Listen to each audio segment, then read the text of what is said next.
Bom, realmente este livro foi bastante trabalhado porque eu nunca pensei que uma coisa tão pessoal como foi esta viagem desse para um livro que, como todos os livros, e nomeadamente livros de viagens, é uma partilha. Ou seja, será que faz sentido eu partilhar a minha viagem pessoal com todos os leitores? E daí o trabalho que tivemos de tornar este livro uma partilha universal. Já se falou aqui muito, já falaste muito da questão do surf. Eu acho que tivemos, e também houve um grande trabalho, tivemos o cuidado de retirar esse zoom que fecha o meu interesse sobre o surf, e que a viagem e não o interesse pelo surf fosse o ponto condutor, o ponto de força deste livro. Acho que foi conseguido.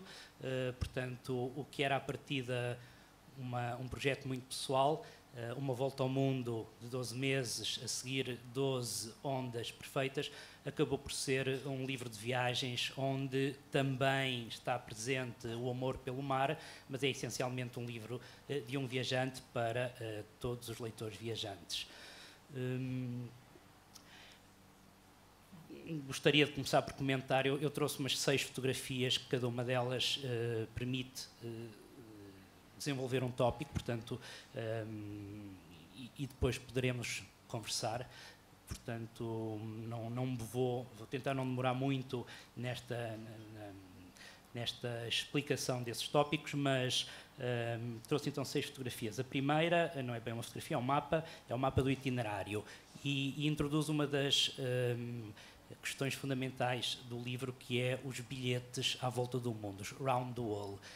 Em Portugal não há muito a prática, não há muito o conhecimento desta modalidade, mas eles existem e são espantosos.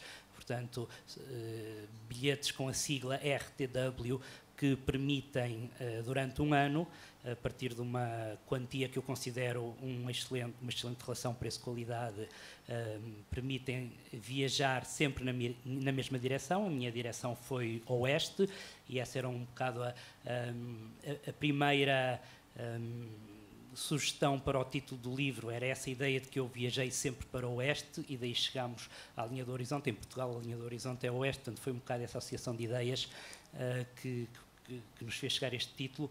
Portanto, o bilhete Round the World é um bilhete que durante um ano permite viajar na mesma direção e que obriga a tocar 5 etapas principais, que geralmente são os 5 continentes, e que depois inclui uma série de variações regionais que, no meu caso, foram muito bem trabalhadas para conseguir então chegar aos meus 12 itinerários dos 12 meses, 12 itinerários principais, que tinham a ver com essa ideia da onda perfeita. O que nós vemos aqui é uma das 12 ondas perfeitas. O António, na altura, perguntou-me: mas o que é que esta onda tem? Parece uma onda como qualquer outra, o que é que tu vês aqui de perfeito? Então eu trouxe esta fotografia hoje para explicar o que é uma onda perfeita na minha ideia, que é subjetiva, naturalmente. É uma onda que faz exatamente o que a onda que passou antes já fez, e obriga a onda que vem depois a também seguir o mesmo percurso. Portanto, o que nós vemos aqui são 2 ondas que parecem quase a reflexão num espelho, 2 metades, e que estão a percorrer o litoral de uma baía, neste caso na África do Sul, Jeffreys Bay, em vez de quebrar contra a costa. Estas ondas, que se chamam ondas de promontório, no inglês point break, geralmente, ao acompanhar o litoral de uma baía, permitem que o surfista acompanhe também o litoral, e, portanto, como é que eu ia dizer em português, uma corrida numa onda poderá demorar 2 km. Eu venho da Figueira da Foz, de Buarcos, onde existe a melhor onda portuguesa nesta categoria. A onda começa a quebrar no Cabo Mondego e corre para dentro da Baía de Buarcos nos seus dias bons.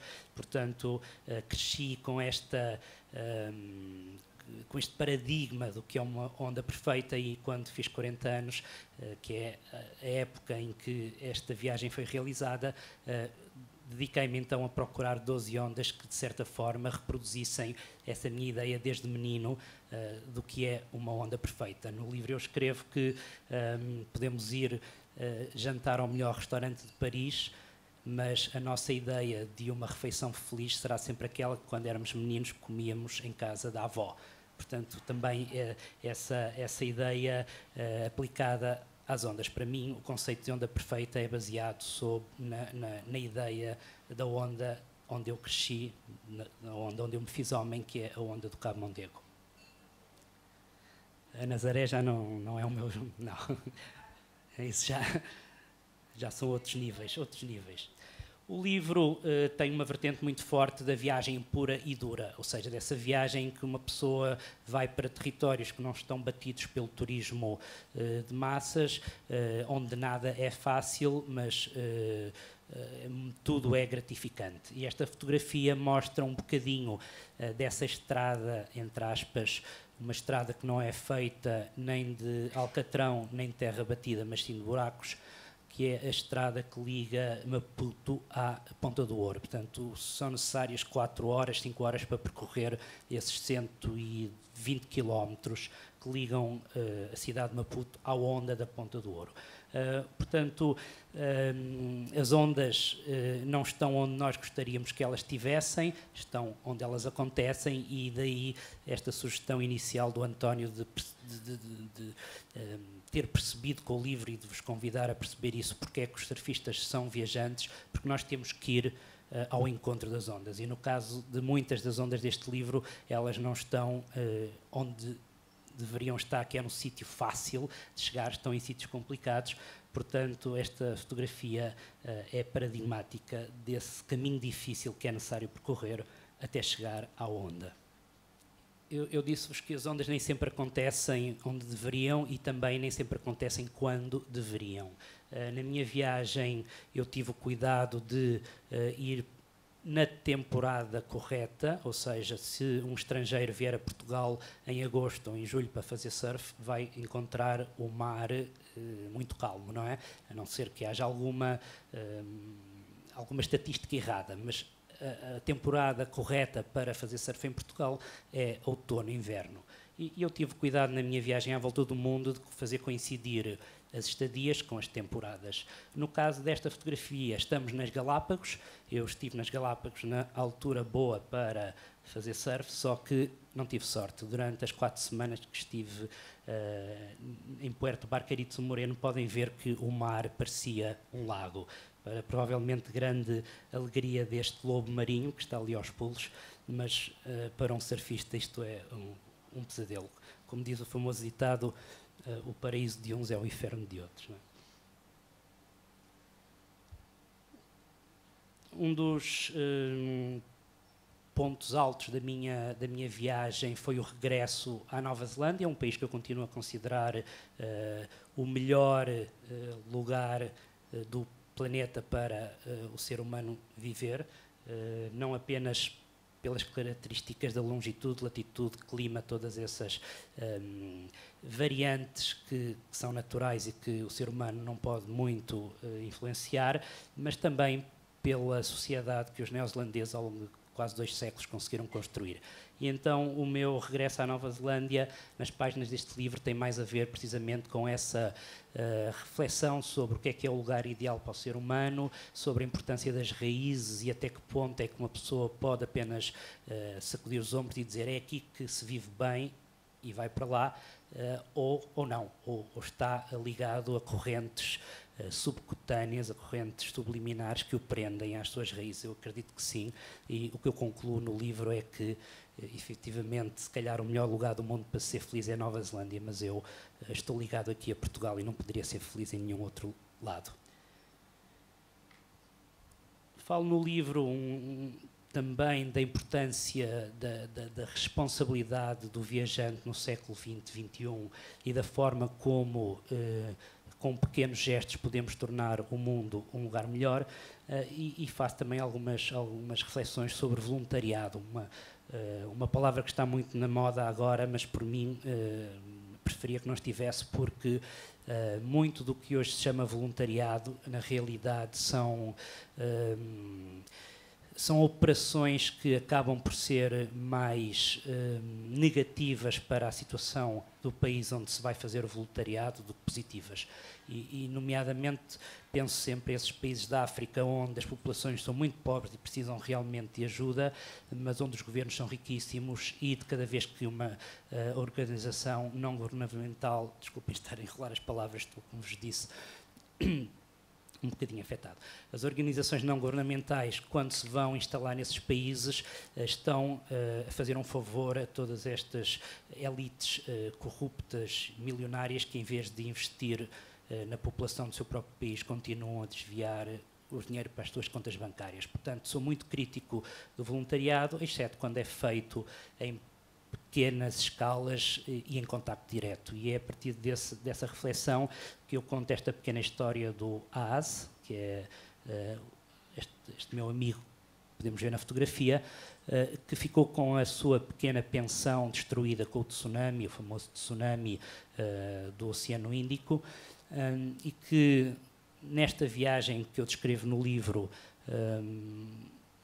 marcou o início, portanto vou recomeçar a frase, e que com esta viagem do livro marcou o início de uma pequena ajuda internacional, ou seja, de um grupo de amigos meus e familiares, juntámos-nos, cada um fez uma pequena contribuição e ajudámos o Aaz a reconstruir a sua pequena pensão. Portanto, estamos sempre a falar de uma economia, de uma pequena aldeia de pescadores que também conta muito com a presença dos surfistas para entrar no circuito monetário. E o Aaz, quando ficou com a sua pequena pensão destruída, não conseguia, pura e simplesmente, recorrer a um crédito bancário, nem sequer existe uma instituição bancária onde pudesse recomeçar do nada. Portanto, nós fizemos essa pequena ajuda direta, localizada, e como poderão ver depois numa fotografia no livro a seguir a esta que estou a mostrar, que é tirada um ano depois desta viagem, a pensão do Aaz já estava outra vez a funcionar. Para terminar, duas fotografias desse mesmo Oceano Índico e que eu considero apresentarem aquilo que numa escala, numa estatística, numa sondagem à escala mundial sobre a temperatura ideal do mar para tomar banho, eu considero que estes dois lugares estariam à frente da lista, ou seja, Arugam Bay, no Sri Lanka, que é onde termina a minha viagem, e a Ponta do Ouro, em Moçambique, que é basicamente onde ela começa, dois lugares que fecham o círculo destes lugares paradisíacos que não podiam faltar numa viagem como esta, em que eu afirmo ser a concretização de um sonho que me perseguia desde menino e que, felizmente, como todos os sonhos, foi concretizado e não me continua a assombrar para o resto da vida. Nesse caso, não teríamos um sonho, teríamos um pesadelo. Portanto, esta ideia final do livro de que os sonhos não são para continuarem como uma cenoura à nossa frente a fazer-nos caminhar sem chegarem a um porto de abrigo, são sim para serem concretizados e passarem a fazer parte do nosso dia-a-dia.